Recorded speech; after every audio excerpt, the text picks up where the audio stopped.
السلام علیکم ورحمۃ اللہ وبرکاتہ. نحمده ونصلي على رسوله الكريم.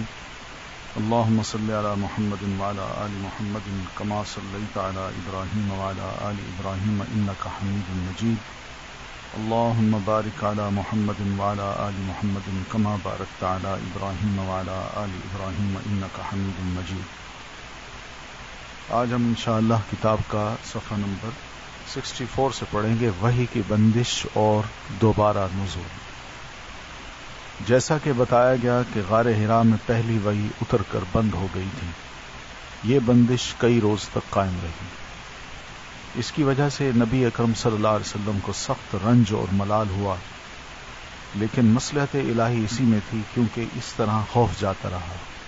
یعنی آپ دوسری وحی کے انتظار میں رہتے تھے اور آپ کو بڑا سخت رنج تھا، ملال تھا کہ یہ بند کیوں ہو گئی ہے، دوبارہ کیوں نہیں وہ آ رہا جو پہلے آیا تھا غار حرا میں. تو اللہ تعالیٰ کی مصلحت یہ تھی کہ اس طرح آپ کا خوف جو ہے وہ پہلے جاتا رہے، پھر معاملے کی نوعیت کو سمجھنے کا آپ کو موقع ملے کہ معاملہ کیا ہے، مجھ پر وحی نازل ہو رہی ہے یا یہ جو آیا تھا اس نے مجھے بھیجا اور اس طرح اس نے یہ آیات پڑھی، یہ آیات کا مطلب کیا ہے. اور دوبارہ وحی کی مشقت جھیلنے کے لیے صرف یہی نہیں کہ طبیعت آمادہ ہو گئی، بلکہ ایک گنا شوق و طلب بھی پیدا ہو گئی.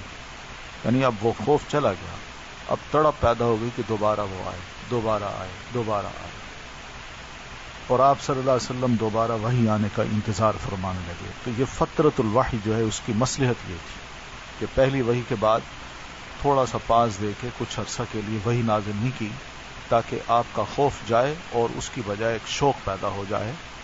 اور فرشتے نے آ کے پہلی دفعہ جب بھیجا تھا 3 دفعہ، تو اس سے جو ایک خوف پیدا ہو گیا تھا، اب اس کو آپ برداشت کرنے کے لیے ذہنی طور پر تیار ہوں اور وہ آئے، اس کے انتظار میں آپ رہیں. تو ادھر گوشہ نشینی کی بقیہ مدت پوری کرنے کے لیے آپ صلی اللہ علیہ وسلم ورقہ کے پاس سے پلٹ کر دوبارہ غار حرا میں تشریف لا چکے تھے. پھر جب ماہ رمضان ختم ہو گیا اور آپ کی مدت اعتکاف پوری ہو گئی، تو حسب عادت پہلی شوال کی صبح حرا سے اتر کر آپ صلی اللہ علیہ وسلم مکہ کی طرف روانہ ہوئے. تو نبی علیہ الصلوۃ والتسلیم کا ارشاد ہے کہ فلما استبطنت الوادی نودیت فنظرت عن یمینی فلم ار شیئا. میں پہاڑ سے اتر کر میدان میں پہنچا تو مجھے پکارا گیا. میں نے دائیں دیکھا تو وہاں کچھ دکھائی نہ دیا. ونظرت عن شمالی فلم ار شیئا. بائیں دیکھا تو وہاں بھی مجھے کچھ نہ دکھائی دیا. ونظرت امامی فلم ار شیئا. سامنے دیکھا آگے تو وہاں بھی مجھے کچھ نظر نہ آیا. ونظرت خلفی فلم ار شیئا. میں نے پیچھے دیکھا تو وہاں بھی مجھے کچھ نظر نہ آیا. فرفعت رأسی. تو پھر میں نے اپنا سر اٹھایا، آسمان کی طرف دیکھا تو فرأیت شیئا.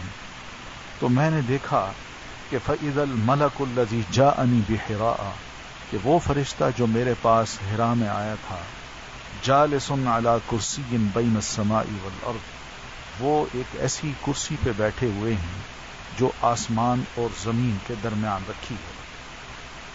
فجئست منہ رعبا. تو یہ دیکھ کر میرا پورا وجود ان کے خوف سے بھر گیا. حتی ہویت الی الارض، یہاں تک کہ میں زمین کی طرف جھک گیا خوف کی وجہ سے. فاتیت خدیجہ، تو میں خدیجہ کے پاس گھر آیا. فقلت، میں نے کہا، زملونی زملونی، مجھے چادر اڑا دو، مجھے چادر اڑا دو. دثرونی، اور مجھ پر کمبل ڈال دو. وصبوا علی ماء باردا، اور مجھ پر ٹھنڈے پانی کے چھینٹے مارو. فدثرونی وصبوا علی ماء باردا، پھر گھر والوں نے مجھے کمبل اوڑھا دیا اور ٹھنڈے پانی کے چھینٹے مارے. فنزلت، پھر اس کے بعد یہ آیتیں مجھ پر نازل ہوئیں کہ یا ایھا المدثر قم فانذر وربک فکبر وثیابک فطہر والرجز فاہجر. اے کمبل پوش، اٹھ اور لوگوں کو ان کے بد عملی کے نتائج سے ڈرا، اور اپنے رب کی بڑائی بیان کر، اور اپنے کپڑے پاک رکھ اور گندگی سے الگ تھلگ رہ. یہ پہلا خطاب ہے جو نبی علیہ الصلوۃ والتسلیم کو اللہ تعالیٰ نے کیا. تو اس خطاب کے پیچھے دیکھیے کیا محبت ہے یعنی اللہ تعالیٰ نے نبی علیہ الصلاۃ والتسلیم کا جو انتخاب کیا ہے کہ آپ کو ہی رسالت عطا کرنی ہے، تو اس رسالت کو دیتے وقت اللہ کا جو انتخاب ہے وہ بھی محبت کی بنیاد پہ ہے۔ اللہ تعالیٰ جب اپنے رسول یا نبی کا انتخاب کرتے ہیں تو ہم دیکھتے ہیں کہ قرآن مجید میں مثلا حضرت موسیٰ علیہ الصلاۃ والتسلیم جب طور کے پاس آگ کی وادی میں داخل ہوئے، آگ کے مقام پر داخل ہوئے، تو انہیں آواز دی گئی، تو اللہ تعالیٰ فرماتے ہیں وَنَادَيْنَاهُ أَن يَا مُوسَىٰ، ہم نے اس وقت حضرت موسیٰ علیہ السلام کو پکارا اور کہا کہ اے موسیٰ۔ تو رسالت جب مل رہی ہے تو نام لیا جا رہا ہے، نبی علیہ الصلاۃ والتسلیم کو رسالت دی جا رہی ہے، تو آپ کی جو ادا ہے، آپ جس حالت میں ہیں، اللہ تعالیٰ کو وہ حالت بڑی پسندیدہ ہے، اور اسی حالت کو اللہ تعالیٰ نے قرآن مجید میں الفاظ میں ڈھال کے آپ کو مخاطب کر دیا کہ یا ایھا المدثر۔ یہ نہیں کہا یا محمد، بلکہ یہ کہا یا ایھا المدثر، او کمبل پوش۔ اس کا دوسرا مطلب یہ کہ اللہ تعالیٰ کی عنایت رسول اکرم صلی اللہ علیہ وسلم پر بڑی نظر ہے، اور اللہ تعالیٰ دیکھ رہے ہیں نبی علیہ الصلاۃ والتسلیم کی ایک ایک ادا اللہ تعالیٰ کو پسند آ رہی ہے، کوئی انتخاب معمولی نہیں ہے۔ تو اس لیے یا ایھا المدثر یہ ایک پہلا خطاب ہے جس میں اللہ کی طرف سے ایک محبت کا اظہار کیا گیا ہے۔ اگر ڈائریکٹ خطاب ہوتا تو شاید نبی علیہ الصلاۃ والتسلیم کا جس طرح پہلی وحی کو ریسیو کرتے وقت خوف ہوتا، وینی اسی طرح اس انداز کو بھی سن کے آپ صلی اللہ علیہ وسلم مرعوب ہو جاتے، اور زیادہ خوف آپ پہ طاری ہو جاتا۔ مگر آپ کی اس ادا کو اللہ تعالیٰ نے دیکھ کے ان کو الفاظ میں ڈھال کے جب آپ سے بات کی ہے، تو اس میں نبی علیہ الصلاۃ والتسلیم کو بھی محسوس ہوا کہ واقعی جو مجھ سے مخاطب ہے وہ مجھ سے محبت کرتا ہے۔ یا ایھا المدثر، یہ واقعہ نماز فرض ہونے سے پہلے کا ہے۔ اس کے بعد وحی میں تیزی آ گئی، مسلسل اب وحی آنا شروع ہو گئی، چنانچہ پے در پے وحی آنے لگی۔ ان آیات سے آپ کی رسالت شروع ہوئی، یعنی جو ہی یہ آیتیں اتری ہیں یا ایھا المدثر قم فانذر، تو آپ کی رسالت ان آیات سے شروع ہوتی ہے۔ آپ کی یہ رسالت آپ کی نبوت کے اتنے دنوں بعد شروع ہوئی جتنے دنوں وحی بند رہی۔ جب پہلی بار وحی آئی تھی آپ پر اقرأ بسم ربک الذی، اس وقت آپ کو نبی بنایا گیا تھا، اور نبوت میں آپ کو کوئی مشن نہیں دیا گیا تھا، بلکہ صرف اتنا کہا گیا تھا کہ اقرأ بسم ربک الذی خلق، خلق الانسان من علق، اقرأ وربک الاکرم الذی علم بالقلم، علم الانسان ما لم یعلم۔ تھوڑی سی تعلیم ہے، لیکن نبوت کا آغاز ہو گیا ہے۔ اب اس میں ایک مشن دیا جا رہا ہے، جو مشن دیا جا رہا ہے یہ ایک شریعت ہے۔ اس لیے ہم یہ دیکھتے ہیں کہ رسول اکرم صلی اللہ علیہ وسلم پہلی وحی پر آپ نبی بنے ہیں، یہ دوسری وحی آپ پر اتری ہے تو آپ کو رسالت کا منصب بھی عطا کر دیا گیا۔ اب اس فرق کو بھی آپ ملحوظ رکھتے رہیے کہ نبی علیہ الصلاۃ والتسلیم کس طرح نبی بنے ہیں، اس کے آثار کیا تھے، اور نبی کس طرح بنتا ہے، اللہ تعالیٰ اپنے نبی کا انتخاب کیسے کرتا ہے، اور پھر رسالت جب عطا کرتا ہے تو اس میں کیا کیا مشن اس کے سامنے رکھتا ہے، کیا اس کو منہج عطا کرتا ہے، کیا کریکولم دیتا ہے اللہ تعالیٰ، کیا نظریہ دیتا ہے، اور کیا اس کے لیے راستے کا انتخاب کرتا ہے کہ آپ نے اب مشن کو لے کے کس طرح چلنا ہے۔ یہ سچے نبی میں اور جھوٹے نبی میں بڑا فرق ہوتا ہے۔ نبی علیہ الصلاۃ والتسلیم پر یہ جب آیتیں اتری ہیں تو ان آیات میں آپ کو دو طرح کے کام سپرد کیے گئے، اور دونوں کے نتائج بھی بتا دیے گئے کہ یہ دو کام کرنے ہیں، ان کے ریزلٹس یہ نکلیں گے۔ ایک کام یہ ہے کہ آپ لوگوں کو اللہ کا حکم بتائیں اور بدعملی کے نتائج سے ڈرائیں۔ قم فانذر، قم کا مطلب اب لیٹنے کا وقت نہیں ہے، اب غار حرا میں دوبارہ جانے کا وقت بھی نہیں ہے، بس کیجیے، اب جو ہونا تھا ہو گیا، جتنی میڈیٹیشن کرنی تھی کر لی، اب آپ نے قم کھڑے ہونا ہے، اور جب قم آپ کو کہا گیا تو اس کا یہ مطلب نہیں کہ صرف آپ ہی نے کھڑے ہونا ہے، بلکہ دوسروں کو بھی کھڑا کرنا ہے۔ قم کا ایک مطلب یہ بھی ہے کہ خود بھی کھڑے ہوں، دوسروں کو بھی کھڑا کیجئے اور پھر اس پر ڈٹ جائیے۔ قم فانذر، اور آپ اپنی امت کو ڈرائیے بد عملی کے نتائج سے، وارن کیجئے۔ آپ کو یہ حکم قم فانذر، اٹھ اور ڈرا کے ذریعے سے دیا گیا، کیونکہ اس کے معنی یہ ہیں کہ آپ لوگوں کو یہ بتا اور سمجھا دیں کہ وہ جس طرح کی گمراہی اور بدعملی میں مبتلا ہیں اور غیر اللہ کی پوجا اور اللہ کی بعض صفات و افعال اور حقوق میں دوسروں کو شریک ٹھہرانے کا جو کام کر رہے ہیں، اللہ تعالیٰ ان پر ان کو عذاب دے گا۔ یہ وارننگ بتائی ان کو، اور یہ وارننگ اس دور کے لیے نہیں تھی بلکہ یہ ہمیشہ کے لیے ہے، اور ہمیشہ انسان گمراہی میں مبتلا رہتا ہے، بد عملیاں بھی کرتا ہے، اور اللہ تعالیٰ کی پہچان میں بھی بڑی غلطیاں کھاتا ہے، اس کی صفات کو لے کے اللہ کی مخلوق جو ہے اس کو دے دیتا ہے، تو دوسروں کو شریک بھی ٹھہراتا ہے۔ دوسرا کام یہ ہے کہ آپ خود اپنے اوپر اللہ کے احکام لاگو کریں تاکہ آپ کو اللہ کی خوشنودی بھی حاصل ہو اور آپ دوسروں کے لیے نمونہ بھی ٹھہریں، یعنی جو کہیں خود بھی کریں۔ اور یہ حکم جو ہے آئندہ جو آیات ہیں ان میں دیا گیا ہے۔ مثلا فرمایا کہ وَرَبَّكَ فَكَبِّرْ، اس کا مطلب یہ ہے کہ آپ بڑائی اور کبریائی کے لیے اللہ ہی کو خاص کر لیں، بس اسی کی بڑائی کیجیے، اسی کی کبریائی بیان کیجیے، اور اس میں کسی کو اس کے ساتھ شریک نہ کیجیے۔ اللہ اکبر جو ہم کہتے ہیں اس کا مطلب یہی ہے۔ اور وَثِيَابَكَ فَطَهِّرْ، اس کے ظاہری معنی یہ ہیں کہ کپڑے اور جسم پاک رکھیں، کیونکہ اللہ کے سامنے نجاست اور گندگی کے ساتھ کھڑے ہونا ٹھیک نہیں ہے۔ مگر محققین کے نزدیک اس کے معنی یہ ہیں کہ اپنی روح کو پاک اور منزہ رکھیں۔ دونوں مطلب لے لیجئے۔ محقق یہ کہتے ہیں کہ اندر سے اپنے آپ کو صاف کیجیے، کیونکہ ابھی عبادت کا طریقہ نہیں بتایا گیا تھا۔ اندر سے اپنے آپ کو صاف کر لیجیے، یعنی شرک، خرافات، بدعات، اس قسم کے خیالات کو اپنے دل کے اندر سے اکھاڑ دیجیے اور بالکل اپنی روح کو پاک کر لیں، صرف اس طرح کہ اللہ کی محبت اور اللہ کا نام اور اللہ کی عبادت کا ٹھوس عقیدہ اور ایمان آپ کے دل میں جم جائے۔ وَالرُّجْزَ فَاهْجُرْ، اس کے معنی یہ ہے کہ اللہ کی ناراضی اور عذاب کے اسباب سے اور قوم کی بدعمالیوں، گندگیوں اور آلودگیوں سے الگ ہو جائیں۔ تو قوم کر رہی تھی، واقعہ سے کام کر رہی تھی، بت ساز تھی، بت گر تھی، بتوں کی پوجا کرنے والی تھی، یہ بدعمالیاں تھیں، یہی گندگیاں تھیں اور یہی آلودگیاں تھیں جو ان کے عمل میں، عقیدے میں، سوچ میں، فکر میں داخل ہو گئے تھے۔ اس سے کہا گیا کہ فہجر، آپ ان کو بالکل ترک کر دیجیے۔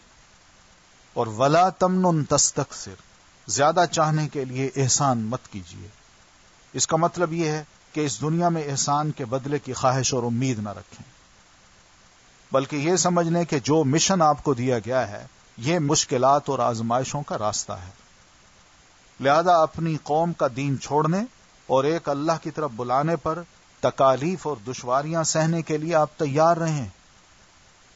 یہ مت سوچیے گا کہ میں لوگوں کے ساتھ بڑے نرم لہجے سے بات کروں گا اور لوگوں کا رد عمل بھی بڑا نرم ہوگا، یا میں ان سے اخلاق سے پیش آؤں گا اور وہ بھی میرے ساتھ پوری اخلاق سے پیش آئیں گے۔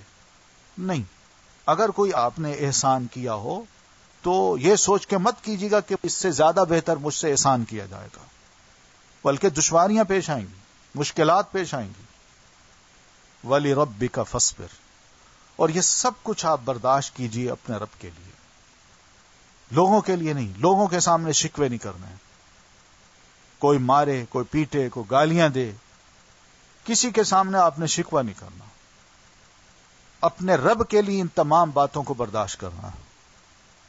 یہ پہلی تعلیم ہے جو نبی علیہ الصلاۃ والتسلیم کو رسالت کا منصب عطا کرتے وقت دے دی گئی، اور آپ نے اس کو گہرائی سے لیا، اور پھر نہ صرف لیا بلکہ اس کو سمجھا، اور اسی سوچ کے ساتھ آپ میدان میں اترے ہیں۔ اب تبلیغ کا آپ آغاز کرتے ہیں۔ ان آیات کے اترنے کے بعد نبی صلی اللہ علیہ وسلم دعوت و تبلیغ کے کام میں لگ گئے۔ چونکہ آپ کی قوم اکھڑ اور بت پرست تھی، باپ دادا سے جو کچھ ہوتا آیا تھا اسی کو حق سمجھتی تھی، اس میں اکڑ اور تکبر بھی بہت تھا، نیز وہ اپنے حالات کے فیصلے تلوار سے کیا کرتی تھی، باتیں سنتے کم تھے، غور کم کرتے تھے، لیکن اکھڑ مزاجی ایسی تھی کہ بس بات سنی اور وہ پسند نہیں آئی تو فوراً تلوار سے فیصلہ کر دیا۔ اس لیے اللہ تعالیٰ نے آپ کے لیے یہ راستہ چنا کہ آپ تبلیغ کا کام خاموشی اور رازداری سے کریں اور صرف اسی کو مخاطب کریں جو بھلا، حق پسند اور قابل اطمینان ہو، اور ان میں بھی سب سے پہلے اپنے گھر، کنبے، قبیلے اور دوست احباب کو دعوت دیں۔ تو یہ پروگرام تھا جو اللہ تعالیٰ نے آپ کو دیا۔ تو اس پروگرام کے مطابق نبی صلی اللہ علیہ وسلم نے دعوت و تبلیغ شروع کی، تو کئی خوش قسمت لوگوں نے اسے لپک کر قبول کر لیا اور آپ پر ایمان لے آئے۔ ان میں سب سے پہلا نام سیدہ خدیجہ رضی اللہ تعالی عنہا کا ہے۔ وہ آپ کی بیوی ہونے کی وجہ سے آپ کے بلند اخلاق اور اعلی کردار کو سب سے زیادہ اور اچھی طرح جانتی تھی۔ انہیں یہ بھی پتا تھا کہ ایک آخری نبی کی آمد ابھی باقی ہے۔ وہ آپ کے تعلق سے کچھ معجزانہ حالات و واقعات بھی سن چکی تھی، اور آپ صلی اللہ علیہ وسلم میں نبوت اور رسالت کی جھلک بھی دیکھ چکی تھی۔ ان سب پر مستزاد یہ کہ ورقہ جیسے صاحب علم و بصیرت نے بتا دیا تھا کہ ہرا میں جو فرشتہ آپ کے پاس آیا تھا وہ جبریل امین تھے، اور جو کچھ لائے تھے وہ وحی الہی تھی۔ اور سب سے آخری بات یہ کہ سورہ مدثر کی ابتدائی آیات جب اتر رہی تھیں تو سیدہ خدیجہ رضی اللہ عنہا بنفس نفیس وہاں موجود تھی، اس لیے بالکل فطری بات تھی کہ وہ سب سے پہلے ایمان لاتی۔ ادھر ان آیات کے اترتے ہی نبی صلی اللہ علیہ وسلم اپنے جگری دوست سیدنا ابو بکر صدیق رضی اللہ تعالی عنہ کے گھر گئے اور انہیں اپنی نبوت اور رسالت سے آگاہ کرتے ہوئے ایمان لانے کی دعوت دی۔ انہوں نے بے کھٹک ایمان قبول کر لیا اور فوراً تصدیق کرتے ہوئے حق کی شہادت دے دی، اشہد ان لا الہ الا اللہ و اشہد ان محمد رسول اللہ۔ چنانچہ وہ اس امت کے سب سے پہلے مومن ہیں۔ وہ آپ سے 2 سال چھوٹے تھے اور آپ کا کھلا چھپا سب کچھ جانتے تھے، بچپن سے ہی دوست تھے، لہذا ان کا ایمان لانا آپ کی سچائی کا بہترین ثبوت ہے۔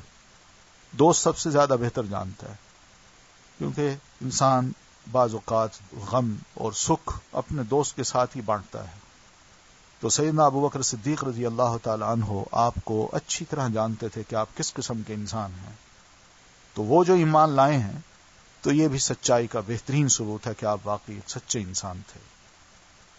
پہلے ایمان لانے والوں میں سیدنا علی رضی اللہ تعالی عنہ بھی شامل ہیں۔ وہ نبی صلی اللہ علیہ وسلم کے زیر کفالت تھے، آپ ہی کے پاس رہتے تھے اور آپ ہی ان کے کھانے پینے کا بندوبست اور ان کی دیکھ بھال کرتے تھے، کیونکہ قریش قحط سالی سے دوچار تھے اور ابو طالب کے پاس مال کم اور اولاد زیادہ تھی، لہذا ان کے بیٹے جعفر کو حضرت عباس پال رہے تھے اور سیدنا علی رضی اللہ تعالیٰ عنہ کو نبی صلی اللہ علیہ وسلم نے پالا تھا۔ وہ آپ کے بچوں کی طرح آپ کے یہاں رہتے تھے اور آغاز نبوت کے وقت بلوغت کے قریب پہنچ چکے تھے، اور ایک قول کے مطابق ابھی 10 سال کے تھے۔ جو کچھ آپ صلی اللہ علیہ وسلم کرتے وہی وہ بھی کیا کرتے، لہذا جب آپ نے ان کو اسلام کی دعوت دی تو سیدنا علی رضی اللہ تعالیٰ عنہ بھی مسلمان ہو گئے اور وہ بچوں میں سب سے پہلے مومن تھے۔ اسی طرح پہلے ایمان لانے والوں میں رسول اللہ صلی اللہ علیہ وسلم کے آزاد کردہ غلام حضرت زید بن حارثہ بن شراحیل کلبی بھی تھے۔ یہ دور جاہلیت میں گرفتار کر کے بیچ دیے گئے تھے، پھر انہیں حکیم بن حزام نے خرید کر اپنی پھپھی حضرت خدیجہ رضی اللہ تعالیٰ عنہ کو دے دیا، اور سیدہ خدیجہ رضی اللہ تعالیٰ عنہ نے انہیں رسول اللہ صلی اللہ علیہ وسلم کی خدمت میں پیش کر دیا۔ جب ان کے والد اور چچا کو ان کی موجودگی کا علم ہوا تو وہ رسول اللہ صلی اللہ علیہ وسلم کے پاس حاضر ہوئے۔ سیدنا زید رضی اللہ تعالیٰ عنہ اپنے والدین کے ساتھ یہیں بنو کلب کا جو علاقہ تھا، قبیلہ تھا، وہیں رہتے تھے۔ کوئی قافلہ گزرا، یہ راستے میں کھیل رہے تھے، بچے تھے، کسی نے پکڑ لیا ان کو، اور پھر وہ قافلہ چلتے چلتے مکہ آیا اور ان کو بیچ کے چلا گیا۔ تو حکیم بن حزام نے ان کو خریدا اب والدین تھے، ایک بڑا اچھا قبیلہ تھا اور صاحب حیثیت لوگ تھے، انہی کا بیٹا گم ہو گیا، تلاش کرتے کرتے والدین تھک چکے تھے۔ تو کسی نے زید کے والد کو بتایا کہ آپ کا بیٹا مکہ میں ہے، تو مکہ آئے دونوں بھائی، یعنی زید کے والد اور زید کے چچا آئے، تو نبی علیہ الصلوۃ والتسلیم کے بارے میں علم ہوا کہ آپ انہی کے پاس ہیں۔ تو آپ صلی اللہ علیہ وسلم حرم میں تشریف فرما تھے، تو آ کے کہنے لگے کہ ہمارا بیٹا زید آپ کے پاس ہے، میں ان کا والد ہوں، یہ ان کے چچا ہیں، ہم نے سنا ہے آپ بہت اچھے انسان ہیں، ہمارا بیٹا آپ ہمیں واپس کر دیں۔ آپ نے فرمایا میں انصاف کروں گا، کوئی زیادتی نہیں کروں گا، زید کو بلائیے، میں اسے پوری آزادی دیتا ہوں، اگر وہ آپ کے ساتھ جانا چاہتا ہے تو چلا جائے، اور اگر میرے ساتھ رہنا چاہتا ہے تو میں منع نہیں کر سکتا۔ انہوں نے کہا بالکل آپ نے درست بات کہی۔ تو زید آئے، انہوں نے دیکھا کہ والد ہیں، چچا ہیں، تو والد نے کہا بیٹا بہت تھک چکے تھے ہم، بہت تلاش کیا، اب الحمدللہ تم ہمیں مل گئے، اب چلو ہمارے ساتھ۔ تو نبی علیہ الصلوۃ والتسلیم نے فرمایا ہاں بیٹا دیکھ لو، میں نے آزادی دی ہے تمہیں، تم چاہو تو میرے ساتھ رہ سکتے ہو، چاہو تو اپنے والدین کے ساتھ جا سکتے ہو۔ تو اس موقع پہ سیدنا زید نے اپنے فادر کو، والد کو صاف صاف کہہ دیا کہ ابا جان میں محمد صلی اللہ علیہ وسلم کو نہیں چھوڑ سکتا۔ ان کا میں باپ ہوں تمہارا، ہم آزاد لوگ ہیں، تم آزادی پر غلامی کو ترجیح دے رہے ہو۔ تو بیٹے نے ہی کہا کہ اللہ کی قسم کہ محمد صلی اللہ علیہ وسلم کی غلامی مجھے زیادہ بہتر لگتی ہے بنسبت اس کے کہ میں آپ کے ساتھ رہ کے آزادی اختیار کروں۔ تو اس پر دونوں حیران بھی ہوئے کہ کیا نبی علیہ الصلوۃ والتسلیم میں کشش ہے کہ ہمارا بیٹا اتنا گرویدہ ہو گیا ہے، اتنے عرصے بعد ملاقات ہوئی۔ تو نبی علیہ الصلوۃ والتسلیم نے جس طرح انصاف کی بات کی تھی وہ مان گئے۔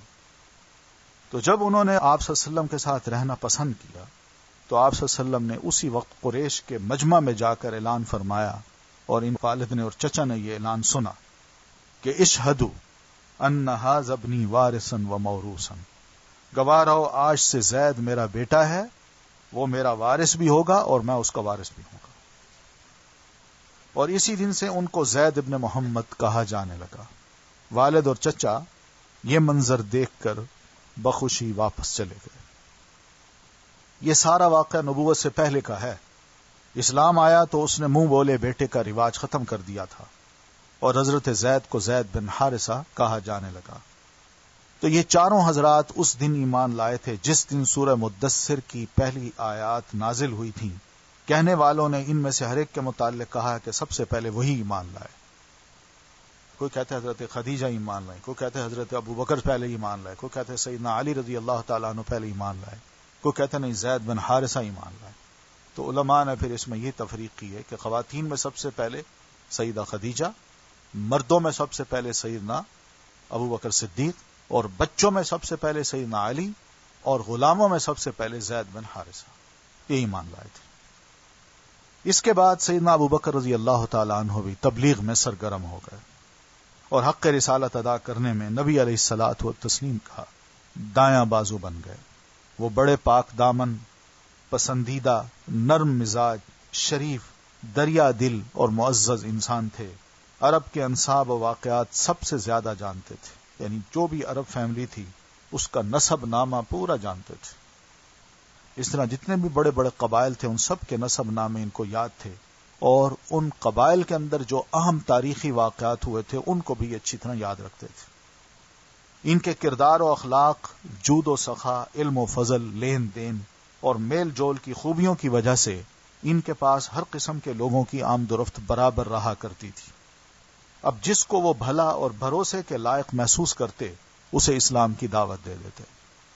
اس طرح کبار صحابہ کی ایک جماعت نے ان کے ذریعے سے اسلام قبول کیا، جن میں سر فہرست سیدنا عثمان بن عفان جو اموی قبیلے کے تھے، زبیر ابن عوام اسدی بنو اسد کے تھے، عبد الرحمن بن عوف زہری قبیلہ کے تھے، سعد بن ابی وقاص یہ بھی زہری تھے، اور طلحہ بن عبید اللہ التیمی رضی اللہ عنہم کے نام آتے ہیں۔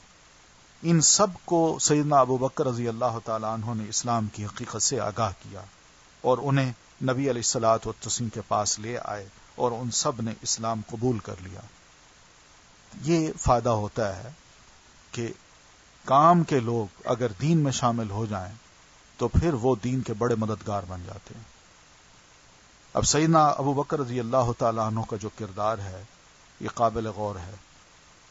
یعنی سیدنا بلال اسلام لے آتے ہیں، لیکن اگر وہ یہ کام کرتے کہ معاشرے کے بڑے بڑے جو لوگ ہیں ان کو وہ اسلام کی طرف لاتے تو ان کے لیے ناممکن تھا۔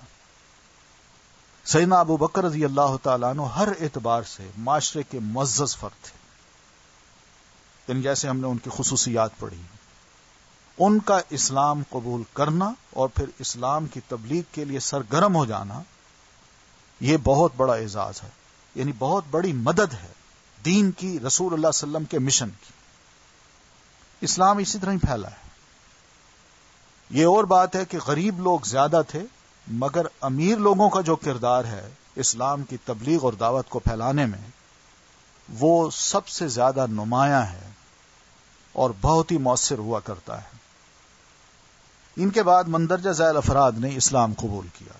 امین الامہ ابو عبیدہ عامر بن جراح رضی اللہ عنہ، ابو سلمہ بن عبد الاسد اور ان کی بیوی ام سلمہ جو بعد میں ام المومنین بنی ہیں، ارقم بن ابی الارقم، عثمان بن مظعون، ان کے بھائی قدامہ بن مظعون اور عبداللہ ابن مظعون، عبیدہ بن حارث بن مطلب بن عبد مناف، سعید بن زید بن عمرو بن نفیل اور ان کی بیوی حضرت عمر رضی اللہ تعالیٰ عنہ کی بہن فاطمہ بنت خطاب، خباب ابن الارت، جعفر بن ابی طالب اور ان کی بیوی اسماء بنت عمیس، خالد بن سعید بن عاص اور ان کی بیوی امینہ بنت خلف، پھر ان کے بھائی عمرو بن سعید بن عاص، حاطب بن حارث، ان کی بیوی فاطمہ بنت مجلل اور ان کے بھائی خطاب ابن حارث اور ان کی بیوی فکیہہ بنت یسار، نیز ان کا ایک اور بھائی معمر ابن حارث، مطلب ابن ازہر اور ان کی بیوی رملہ بنت ابی عوف اور نعیم بن عبداللہ ابن نحام رضی اللہ عنہم۔ یہ لوگ ہیں جو شروع میں اسلام لائے۔ یہ سب لوگ قریشی تھے اور قریش کی مختلف شاخوں سے ان کا تعلق تھا۔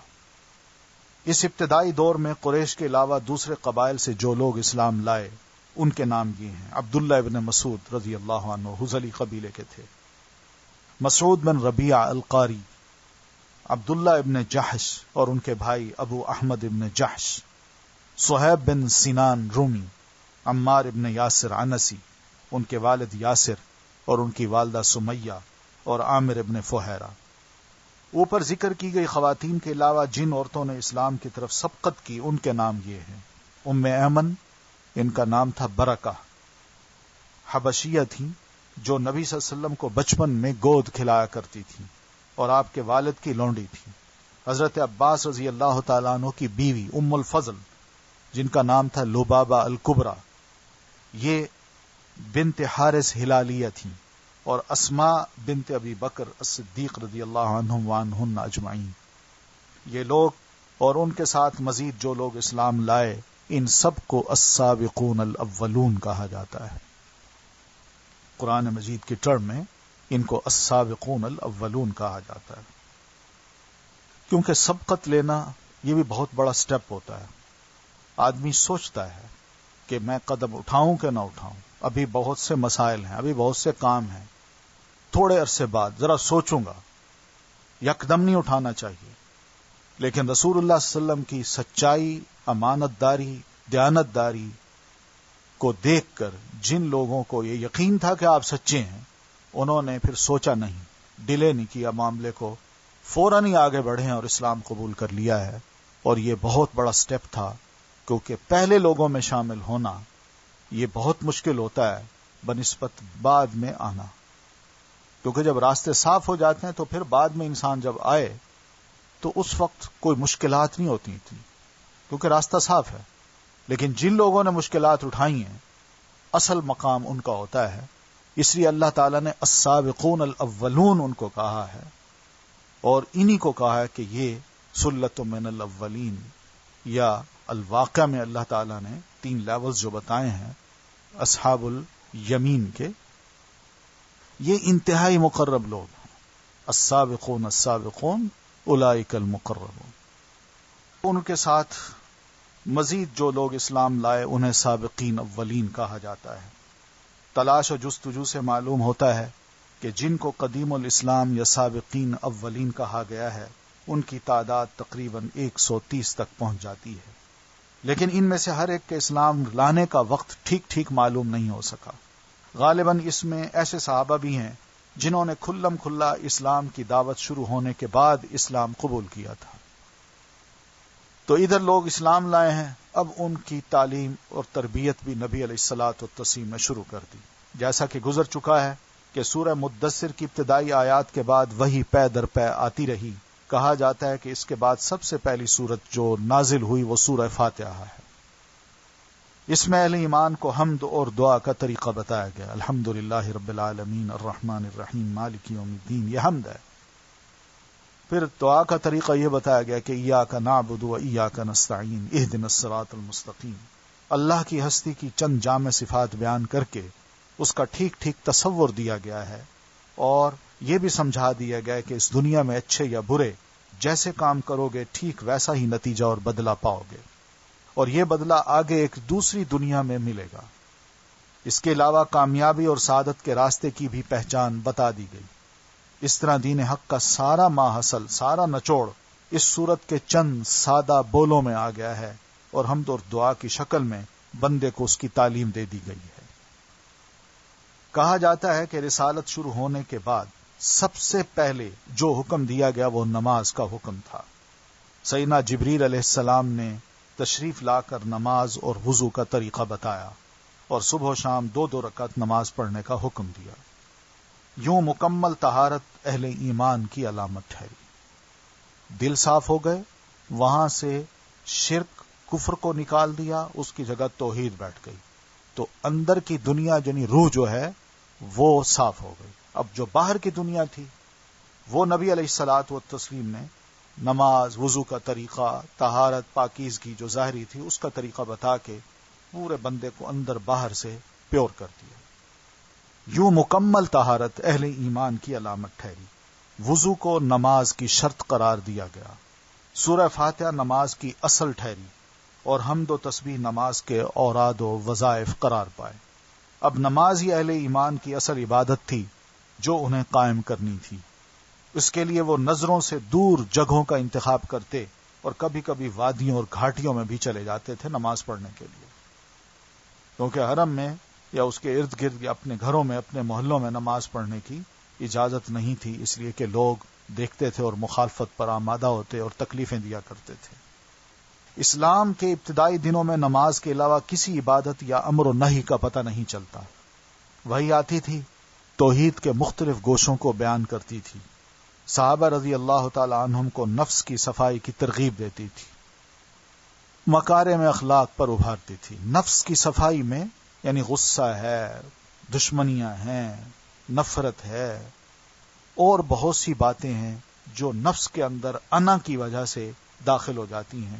تو بار بار قرآن کی تعلیمات مسلمانوں کو نفس کی صفائی کی. وَنَفْسٍ وَمَا سَوَّاهَا قَدْ أَفْلَحَ مَنْ زَكَّاهَا، وہ یقیناً کامیاب ہو گیا جس نے اپنے نفس کو پاک کر دیا. وَقَدْ خَابَ مَنْ دَسَّاهَا، اور وہ نقصان میں رہ گیا جو اپنے نفس کے تحت آ گیا. مکارم اخلاق پر ابھارتی تھی، یعنی وہی جب اترتی تھی جنت و جہنم کے حالات بیان کرتی تھی، اور ایسی زبردست نصیحتیں لے کر آتی تھی کہ صحابہ کرام کے سینے کھل جاتے تھے اور روح کو غذا ملتی تھی. ادھر رسول اکرم صلی اللہ علیہ وسلم بھی کتاب و حکمت کی تعلیم کے ذریعے سے صحابہ کرام کو یکجا کرتے، انہیں دلوں کی صفائی، اخلاق کی پاکیزگی، معاملات کی سچائی اور نفس کی عفت کی تربیت دیتے، تاریکیوں سے نکال کر روشنی میں لاتے، صحیح راستہ بتاتے، اور اللہ کے دین کو مضبوطی سے پکڑنے، اس کی رسی کو اچھی طرح تھامنے اور اس کے معاملے میں ثابت قدم رہنے کی تلقین فرماتے تھے. یعنی آپ تو ایک نمونہ تھے نا، آپ تو خود یہ کرتے تھے، لیکن جب دوسروں کو کراتے تھے تو وہ بھی اثر لیتا تھا. یوں 3 برس گزر گئے اور صرف افراد کو دعوت دی جاتی رہی، انڈیویجولز کو. مجلسوں اور محفلوں میں کہیں اعلانیہ تبلیغ نہیں کی گئی، لیکن قریش کو اس کا علم ہو گیا اور بعض نے اس پر تنکیر بھی کی، یعنی نفرت کا اظہار بھی کیا، غصہ بھی کیا۔ بعض اہل ایمان پر کچھ زیادتیاں بھی کی گئیں، تاہم عمومی طور پر قریش نے اب تک اسے کوئی اہمیت نہیں دی تھی۔ عام قریشی اس کو سمجھتے تھے چلے انڈیویجول کا معاملہ ہے، کوئی کھل کے تو نہیں کر رہے نا، تو ابھی بات دبی ہوئی ہے۔ ادھر نبی علیہ الصلاۃ والتسلیم نے بھی ان کے دین سے کوئی تعرض کیا، نہ ان کے معبودوں کے بارے میں کوئی بات کہی، بس 3 سال تک خاموشی سے اپنوں کو اللہ کے رسول صلی اللہ علیہ وسلم علیحدہ علیحدہ مل کے اسلام کی دعوت دیتے رہے، اور اس طرح یہ سابقون الاولون جو تھے یہ مسلمان ہونے کا شرف حاصل کر پائے۔ باقی پھر اسلام کی جو علانیہ تبلیغ ہوتی ہے وہ ایک بہت بڑا میدان ہے، گویا کہ بھیڑوں کے چھتے میں ہاتھ ڈالنے والی بات تھی، تو اس لیے اللہ کا حکم 3 سال کے بعد یہی آتا ہے کہ اب قدم رکھ دیجئے اور اسلام کی علانیہ تبلیغ کیجئے۔ تو انشاءاللہ ہم اس کو پھر پڑھیں گے، یہیں تک اتفاق کرتے ہیں۔ سبحانک اللہم و بحمدک، نشہد ان لا الہ الا انت، نستغفرک و نتوب الیک۔ السلام علیکم و رحمۃ اللہ۔